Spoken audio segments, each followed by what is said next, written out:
Hello students, welcome to science beta YouTube channel. আজকে পড়াবো class 12-এর biology. আগের দিন কতটা হয়েছিল?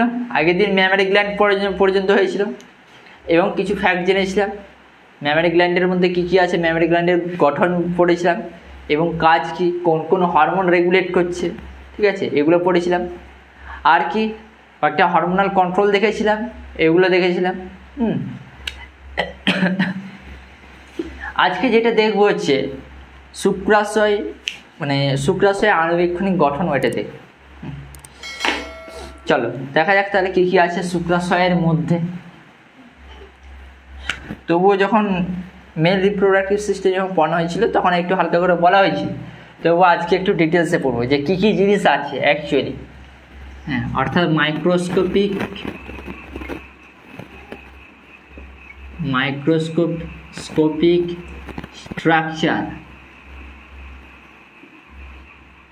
structure of testes.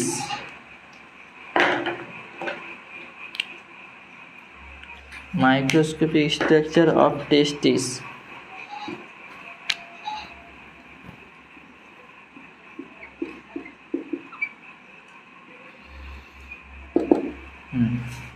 দেখো, অর্থাৎ শুক্রাশয়টা আগে বলে দিই, শুক্রাশয়টা কোথায় অবস্থিত। শুক্রাশয়টা কাদের মধ্যে দেখা যায়? ছেলেদের মধ্যে দেখা যায়।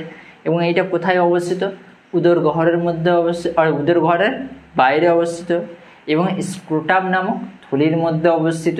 এগুলো সব জেনেছিলাম। কেন উদরগহ্বরের বাইরে সেটাও বলেছিলাম, যে শুক্রাণু উৎপাদনের পক্ষে ভালো, যেটা তোমার ওই স্ক্রোটাম নামক থলির ভিতরে দেহের যে টেম্পারেচার তার থেকে তোমার 2 থেকে 3 ডিগ্রি সেন্টিগ্রেড কম আছে, যা শুক্রাণুর উৎপাদনের পক্ষে, অর্থাৎ শুক্রাণু যখন তৈরি হবে তার পক্ষে এটা আদর্শ, ওই টেম্পারেচারটা আর কি, ঠিক আছে। এরপরে জানবো যে একটা শুক্রাশয়কে কাটলে কি কি দেখা যাবে, অর্থাৎ শুক্রাশয়ের মধ্যে কি কি আছে। তাহলে মাইক্রোস্কোপিক স্ট্রাকচার অফ টেস্টিস, অর্থাৎ আণুবীক্ষণিক গঠন। আচ্ছা, এইটা সাপোজ ধরে নাও এইটা একটা টেস্টিস, ঠিক আছে।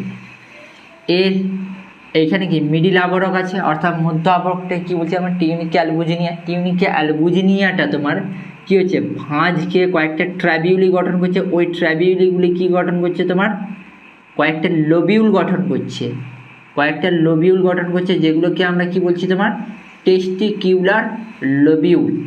এই টেস্টিকিউলার লোবিউলের মধ্যে তোমার 1 থেকে 3টা কুণ্ডলীকৃত একটা নালী আছে, সেইটাকে আমরা কি বলবো? সেমিনিফেরাস টিবিউল, ঠিক আছে তো।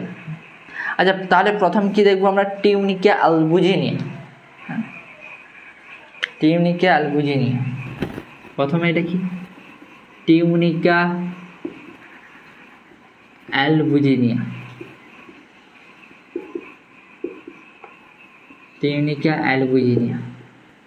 টিউনিকা অ্যালবুজিনিয়াটা কি? এইটা হচ্ছে তোমার কি? এটা হচ্ছে মিডিল লেয়ার। এটা কি? এটা হচ্ছে তোমার মিডিল লেয়ার, অর্থাৎ মধ্য আবরক, ঠিক আছে।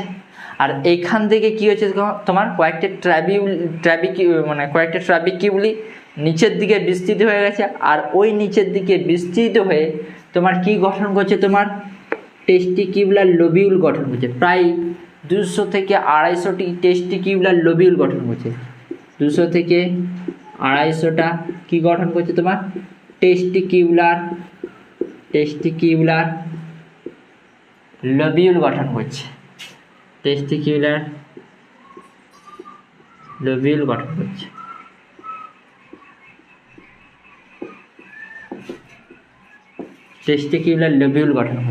ঠিক আছে। হ্যাঁ, এটা একটা দেখলাম টিউনিকা অ্যালবুজিনিয়া। এরপরে কি আছে? এরপরে আছে সেমিনিফেরাস টিবিউল। এরপরে কি আছে? Seminiferous tubule.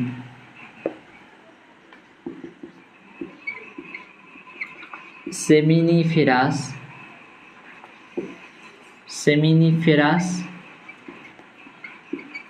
টিবিউল, অর্থাৎ সেমিনিফেরাস নালিকা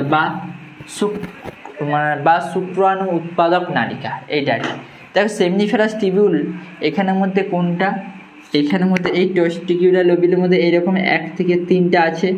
এই একটা নালীকে তোমার কি যদি কাটি তাহলে কি দেখতে পাবো আমরা, যদি একটা নালীকে এরকমভাবে যদি কাটি তাহলে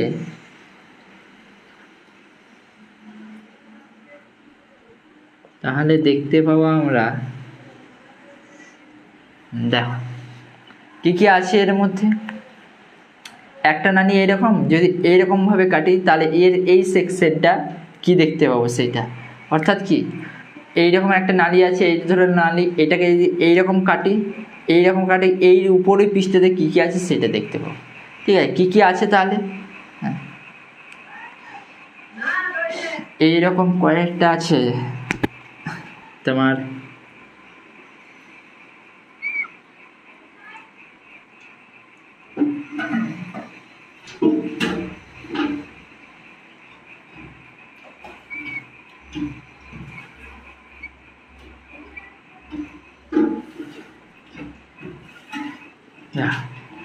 আচ্ছা এইরকম নালীটা দেখতে পাবো আমরা, মানে নালীর উপরের পৃষ্ঠা।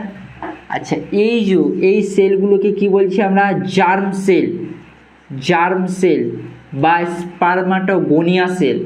এইখান থেকেই তোমার কি তৈরি হবে, ওই শুক্রাণুটা তৈরি হবে, জার্ম সেল বা স্পারমাটোগোনিয়া সেল। আচ্ছা আর এই যে পিরামিড আকৃতি যেটা আছে এটাকে কি বলছি আমরা, সার্টলি সেল বা সার্টলি কোষ।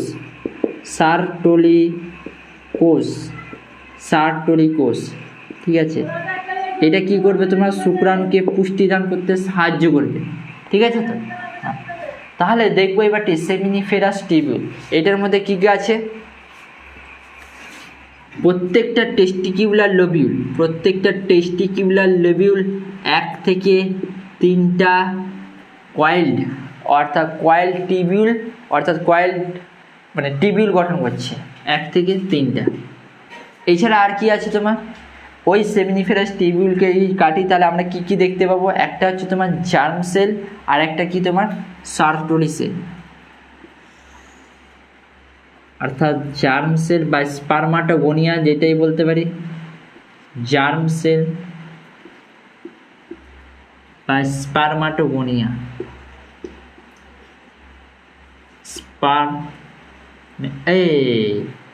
জার্ম সেলটাকে তো আমরা স্পারমাটোগোনিয়া বলছি, সরি এটাকে বলছি আমরা সার্টলি সেল অর্থাৎ সার্টলি কোষ। ঠিক আছে, আচ্ছা এই জার্ম সেল অর্থাৎ শুক্রাণু মানে উৎপাদক কোষ আর কি যেটাকে বলছে, অর্থাৎ এখান থেকে তোমার শুক্রাণুটা উৎপন্ন হবে, জার্ম সেল বা স্পারমাটোগোনিয়া। ঠিক আছে, এইটা ক্রমশ বিভাজিত হয়ে তোমার কি হবে, স্পারমাটিড হবে, প্রথমে মাইটোসিস হবে, তারপর মিওসিস পদ্ধতির সাহায্যে তোমার গ্যামেটটা উৎপন্ন হবে।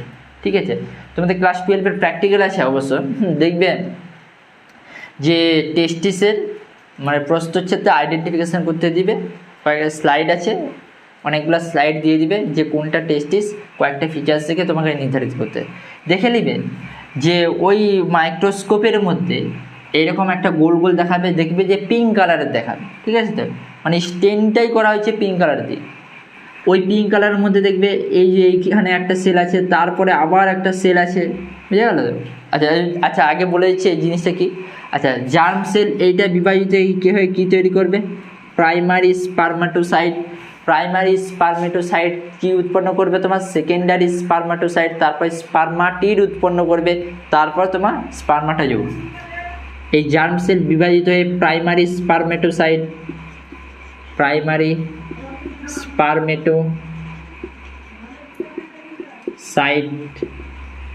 তারপর এই প্রাইমারি স্পারমেটোসাইটটা বিভাজিত হয়ে সেকেন্ডারি স্পারমেটোসাইট উৎপন্ন করবে, সেকেন্ডারি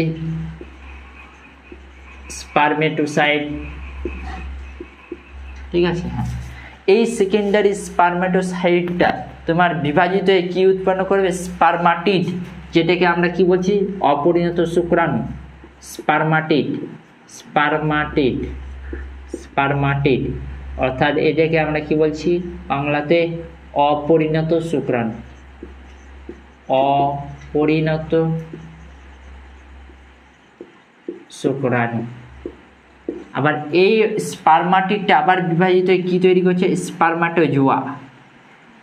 স্পারমেটোজোয়া,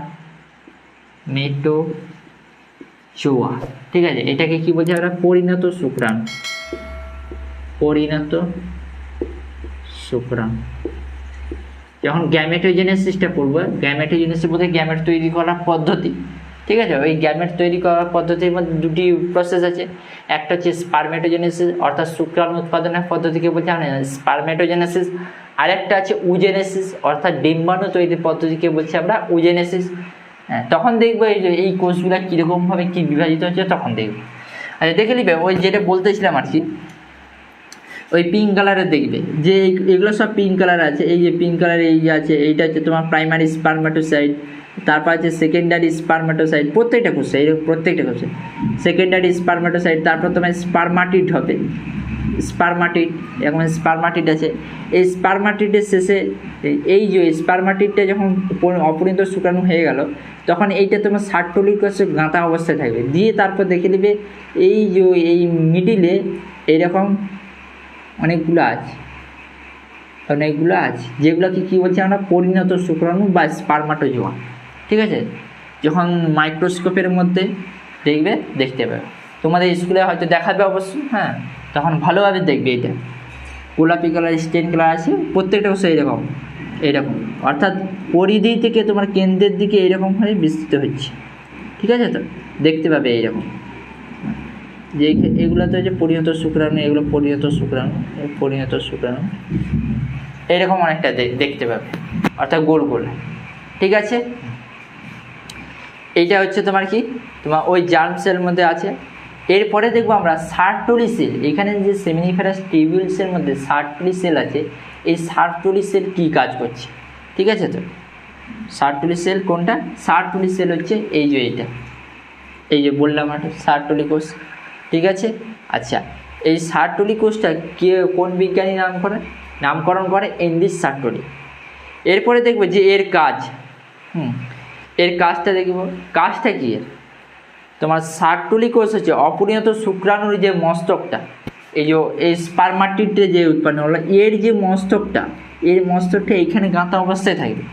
এখান থেকে তোমার পুষ্টি সংগ্রহ করে তারপর তোমার পরিণত শুক্রাণুটা উৎপন্ন করবে, ঠিক আছে। তো বুঝতে পেরেছ? পরিণত শুক্রাণু উৎপন্ন করে। আজ এছাড়া এই সার্টোলি সেলের কাজটা কি তোমার? এই সার্টোলি সেলের কাজটা হচ্ছে তোমার কি? ব্লাড টেস্টিস ব্যারিয়ার। কি? ব্লাড টেস্টিস ব্যারিয়ারকে সৃষ্টি করা। ব্লাড টেস্টিস ব্যারিয়ারকে সৃষ্টি করা। ব্লাড টেস্টিস ব্যারিয়ারকে সৃষ্টি করে, অর্থাৎ ব্লাড টেস্টিস ব্যারিয়ার বলতে কি? ব্লাড টেস্টিস ব্যারিয়ার বলতে টেস্টিস এবং ব্লাডের মধ্যে যে ব্যারিয়ার আছে, অর্থাৎ যে তোমার শুক্রাণুগুলো উৎপন্ন হচ্ছে, ওই শুক্রাণুগুলো যাতে তোমার ব্লাডের মধ্যে যাতে না মিশতে পারে, তার জন্য একটা ব্যারিয়ার আছে। ওই ব্যারিয়ারটা কে সৃষ্টি করছে? তোমার সার্টোলি কোষ, ঠিক আছে। হ্যাঁ, এছাড়া আর কি করছে তোমার? তোমার কি করছে? এই ব্লাড টেস্টিস ব্যারিয়ার সৃষ্টি করে শুক্রাণুগুলোকে তোমার প্রতিরোধে সাহায্য করছে, অবশ্য বাঁচাচ্ছে আর কি, রক্ষা করছে আর কি, এইটাই আর কি। এইটা হচ্ছে তোমার কি গেল কাজ? জার্ম সেল এবং সার্টোলি সেলের এটা হলো কাজ, ঠিক আছে। এরপরে যেটা আমরা দেখব, এরপরে হচ্ছে তোমার কি আছে? লেডিক সেল নামক আরেকটা আছে, সেল আছে, কোষ আছে, যেটা কি? আচ্ছা, কি দেখলাম দেখো, আরেকটা কি আছে তোমার? লেডিক সেল। এটা উপরে পরিষ্কার করছি। লেডিক সেল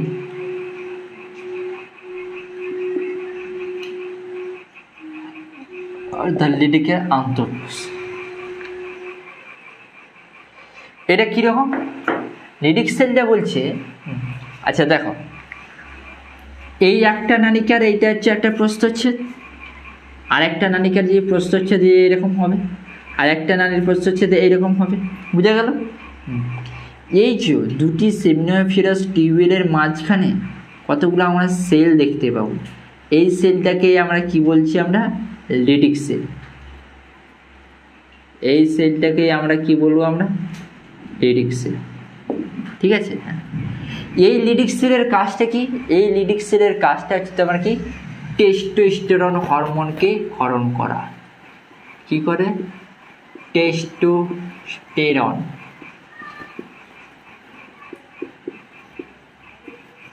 হরমোনকে ক্ষরণ করা।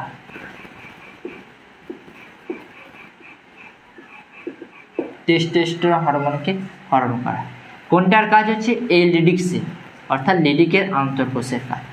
ঠিক আছে, তাহলে আমরা কি কি জানলাম তাহলে? যে এর মধ্যে কি কি আছে তোমার? এর মধ্যে আছে তোমার একটা হচ্ছে তোমার টিউনিকা অ্যালবুজিনিয়া, যেটা তোমার কি মধ্যস্থ, এটা হচ্ছে কি টিউনিকা অ্যালবুজিনিয়া। আর কি আছে তোমার? আর আছে তোমার তোমার শুক্রাশয়ের সেমিনিফেরাস টিবিউল। আর কি আছে? সেমিনিফেরাস টিবিউলসের মধ্যে আমরা কি দেখতে পাবো? Germ sell. জার্ম সেলটা কি? আচ্ছা, জার্ম সেলের কাজটা কি? শুক্রাণুকে তৈরি করা, এর কাজ। এই জার্ম সেলগুলো বিভাজিত হচ্ছে, অর্থাৎ জার্ম সেল হচ্ছে এটা পরিধি থেকে কেন্দ্রের দিকে বিভাজিত হয়ে ক্রমশ বিভাজিত হয়ে যাচ্ছে। একটা হচ্ছে প্রাইমারি স্পারমেটোসাইট, সেকেন্ডারি স্পারমেটোসাইট, স্পারমেটোজোয়া। ঠিক আছে, আর কি আছে তোমার? আর এটা হচ্ছে তোমার এর কাজটা হচ্ছে তোমার শুক্রাণুকে তৈরি করে। সার্টলি সেল, অর্থাৎ যে শুক্রাণুটা উৎপন্ন হচ্ছে সেই শুক্রাণুকে পুষ্টি দান করবে কে? সার্টলি সেল, অর্থাৎ সার্টলি কোষ। সার্টলি কোষের কাজ কি? তাহলে শুক্রাণুকে পুষ্টি দান করা, 1 নাম্বার। আচ্ছা, আর কি কাজ? এই যে ওই একটাই বললাম যে কী করে পুষ্টি দান করছে, যখন ওই অপরিণত শুক্রাণুটা এর মাথাটা কোথায় গাঁথা অবস্থায় থাকবে? এই মাথাটা গাঁথা অবস্থায় থাকবে তোমার সার্টলি সেলে, অর্থাৎ সার্টলি কোষে। ওই কোষ থেকে তোমার পুষ্টি সংগ্রহ করবে, তারপর তোমার বীর্যের মধ্যে শুক্রাণুটাকে মুক্ত করে দেবে। এটা হচ্ছে সার্টলি সেলের কাজ। ঠিক আছে, আচ্ছা, আর কি দেখবো? আর হচ্ছে লিডিক সেল। লিডিক সেল কি? দুটি সেমিনিফেরাস টিবিউলসের মাঝখানে যে অবস্থিত সেল আছে, ওই সেলটাকে কি বলবো আমরা? লিডিক সেল। আচ্ছা, এই লিডিক সেলের কাজটা কি? এই লিডিক সেলের কাজটা হচ্ছে টেস্টোস্টেরন হরমোনকে ক্ষরণ করা। ঠিক আছে, এছাড়া আর কি কি? আচ্ছা, এটা হচ্ছে, এটা গেল। আচ্ছা, এই চ্যাপ্টারতে কয়েকজন কমেন্ট করেছে যে এই চ্যাপ্টার থেকে কোশ্চেন। ঠিক আছে, আচ্ছা, কোশ্চেনগুলো কী কী পড়ে দেখো। কোশ্চেন সাধারণত তোমার মেল রিপ্রোডাক্টিভ সিস্টেম, অর্থাৎ পুরুষদের জননতন্ত্রের বিভিন্ন অঙ্গগুলোর কাজ পড়বে। ঠিক অনুরূপভাবে তোমার স্ত্রীদের জননতন্ত্রের বিভিন্ন অঙ্গগুলির কাজ পড়বে। আর কি? এই শুক্রাশয়ের আণুবীক্ষণিক প্রস্থচ্ছেদ, আণুবীক্ষণিক গঠন বর্ণনা করো, এরকম 5 নম্বরে পড়তে পারে। ডিম্বাশয়ের আণুবীক্ষণিক প্রস্থচ্ছেদ, ওইটা করানো হয়নি, করানো হবে। যে ডিম্বাশয়ের তোমার আণুবীক্ষণিক গঠন নিয়ে বর্ণনা করো চিত্র সহযোগে, 5 নাম্বার বা 3+2 এরকমভাবেও পড়তে পারে। ঠিক আছে তো, আর কি পড়তে পারে? আর এই চ্যাপ্টার থেকে আছে মেনস্ট্রুয়াল সাইকেল, অর্থাৎ মাসিক চক্রের কটি দশা, এবং কোন কোন হরমোন নিয়ন্ত্রিত হওয়া করে। ঠিক আছে, এছাড়া আর কি দেখতে পাবো? এছাড়া গ্যামেটোজেনেসিস, অর্থাৎ গ্যামেটোজেনেসিস বলতে তোমার অর্থাৎ গ্যামেট তৈরির পদ্ধতি। গ্যামেট তৈরির পদ্ধতি বলতে কি? স্পারমেটোজেনেসিস, এটা কাকে বলে এবং কীরকমভাবে হয় স্পারমেটোজেনেসিস, এবং স্পারমেটোজেনেসিসের কটি দশা, অর্থাৎ কীভাবে সম্পন্ন হয়। ঠিক অনুরূপভাবে উজেনেসিস, অর্থাৎ ডিম্বাণু সৃষ্টি প্রক্রিয়াকে আমরা কি বলছি? উজেনেসিস। এগুলো করানো হয়নি এখনও, এগুলো করানো হবে অবশ্য। ওই জন্য ভিডিওগুলো প্রত্যেকটা ভিডিও ভালোভাবে দেখতে থাকবো এবং প্রত্যেকটা চ্যাপ্টার খুঁটিনাটিভাবে কমপ্লিট করানো হবে। আচ্ছা, উজেনেসিস কাকে বলে? উজেনেসিসে তোমার কি কি আছে? উজেনেসিস সম্পূর্ণটা কীরকমভাবে হচ্ছে এটা ওই দশাগুলো বর্ণনা করবে। আর কি? আর বললাম যে মেনস্ট্রুয়াল সাইকেল, অর্থাৎ মাসিক চক্রে কতগুলো হরমোন মানে রেগুলেট করে সেইগুলো অবশ্য। ঠিক আছে, আর কি আছে? আর আছে তোমার কি যে তোমার মরুলা, ব্লাস্টুলা এইগুলো কাকে বলে এগুলো।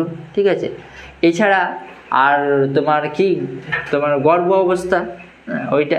যখন পড়ানো হবে প্রত্যেকটা চ্যাপ্টার থেকে আমি কোশ্চেনকে ডিটেলস করব। যেমন এইখান থেকে কী কোশ্চেন আসতে পারে, এটা আজকে যে পড়ানো হলো যে শুক্রাশয়ের আণুবীক্ষণিক গঠন চিত্র সহযোগে বর্ণনা করো। 3+2 চিত্রের জন্য 2 দিয়ে দিতে পারে, বা 4+1 বর্ণনার জন্য 4 দিতে পারে, আর 1 নম্বর হচ্ছে তোমার চিত্রের জন্য দিতে পারে। ঠিক অনুরূপে ডিম্বাশয় এরকমভাবে দিতে পারে। ওই জন্য প্রত্যেকটা ভিডিও খুবই ভালোভাবে দেখতে থাকো, এবং যা যা তোমাদের প্রবলেম কমেন্ট সেকশনে কমেন্ট করতে থাকো, এবং প্রত্যেকটা ভিডিও যতগুলো পার্ট আসবে এবং যতগুলো পার্ট করানো হয়েছে খুবই ভালোভাবে দেখতে থাকো, এবং নেক্সট ভিডিওর জন্য অপেক্ষা করতে থাকো। ঠিক আছে, thank you, have a nice day.